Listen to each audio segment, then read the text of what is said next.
தாவீது ஒரு ராஜா. யுத்த காலத்தில் நின்று தளபதிகளுக்கு உற்சாகத்தை கொடுத்து முன்னின்று யுத்தத்தை அவன் நடத்த வேண்டும். ஒவ்வொரு நாளும் முடிவிலே உட்கார்ந்து இன்றைக்கு எப்படி ஜெயித்தோம் அல்லது எப்படி தோற்றோம், எங்கே கோட்டை விட்டோம் என்பதை அவர்கள் ரிவ்யூ பண்ண வேண்டும். ஆனால் யுத்த களத்தில் போய் தலைமை தாங்க வேண்டிய ஒரு மனிதன் எருசலேமிலே என்ன செய்து விட்டான்? இருந்து விட்டான்.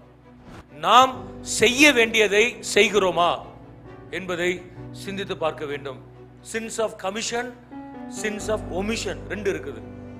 செய்ய வேண்டியதை செய்யாமல் இருப்பதும் பாவம், செய்யக்கூடாததை செய்வதும் பாவம்.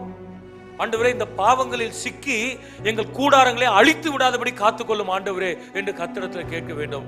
பொறுப்பற்ற தன்மை, உங்கள் வாழ்க்கையில் இருக்கின்ற பொறுப்பற்ற தன்மை உங்கள் குடும்பம், உங்கள் வாழ்க்கை என்கிற கூடாரங்களை அழித்து விடும் என்பதை நாம் மறந்து போகக்கூடாது.